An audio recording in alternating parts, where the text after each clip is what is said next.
ഇങ്ങോട്ട് നോക്കെല്ലാവരും.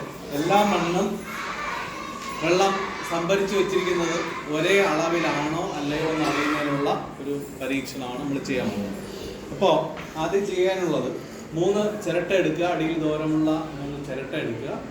ചിരട്ടയുടെ നടുവിൽ ഒരു പഞ്ഞി തുണിയോ ഒരു കഷ്ണം തുണിയോ അകത്ത് വയ്ക്കുക. വെച്ചതിന് ശേഷം താഴെ ഓരോ ഗ്ലാസ് കൂടി വയ്ക്കുക. ഗ്ലാസിൻ്റെ മുകളിലായിട്ട് ഇതുപോലെ വയ്ക്കുക. അപ്പോൾ ഒന്നാമത്തെ ചിരട്ടയിൽ നമ്മൾ എന്ത് ചെയ്യും? മണൽ. ഒന്നാമത്തെ ചിരട്ടയിൽ രണ്ടാമത്തെ ചിരട്ടയിൽ വയലിലെ ചെളിമണ്ണ്, വയലിലുള്ള ചെളിമണ്ണ്.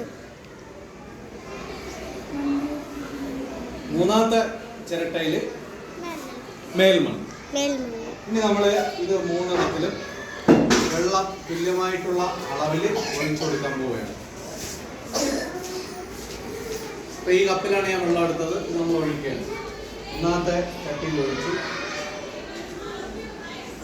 മണലുള്ള ചട്ടിയിൽ ഒഴിച്ചു കൊടുത്തു. രണ്ടാമത്തെ ചട്ടിയിലെ വയലിലുള്ള ഇതിലൊഴിച്ചു. മൂന്നാമത്തെ മേൽമണ്ണിലുള്ളതിൽ അടുത്ത് ഒഴിച്ചു. നമുക്ക് നിരീക്ഷിക്കാം. താഴെ ഗ്ലാസ്സിൽ നിങ്ങൾ വെള്ളം വീണത് നോക്കുക.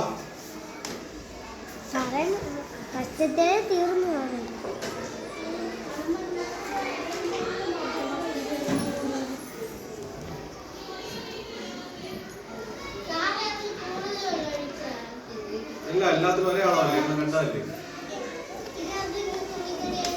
നോക്ക്.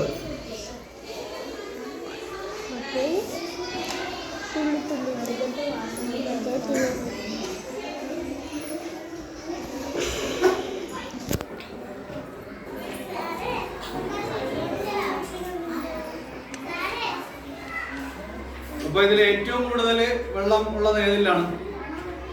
മണലിലാണ്. അപ്പൊ അതിൽ നിന്ന് മനസ്സിലാക്കാം, മണല് വെള്ളം വെള്ളം സംഭരിച്ചു വെക്കില്ല. അതുകൊണ്ടാണ് ഏറ്റവും താഴത്തെ ക്ലാസ്സിൽ ഏറ്റവും കൂടുതൽ വെള്ളം ഉള്ളത്. അത് കഴിഞ്ഞിട്ടുള്ളത് വയലിലെ മണ്ണ് അല്ലേ? വയലിലെ മണ്ണും വെള്ളം അധികം സംഭരിച്ചു വെക്കില്ല. ഏറ്റവും കൂടുതൽ ഇപ്പൊ സംഭരിച്ചു വെച്ചിരിക്കുന്നത് ഏതാണ്? ഏത്? മേൽമണ്ണാണ്. കാരണം മേൽമണ്ണിലാണ് ധാരാളം ഫലപുഷ്ടമായിട്ടുള്ള മണ്ണ്.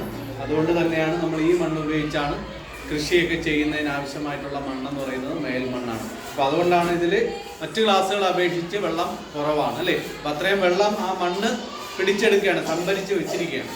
മനസ്സിലായോ?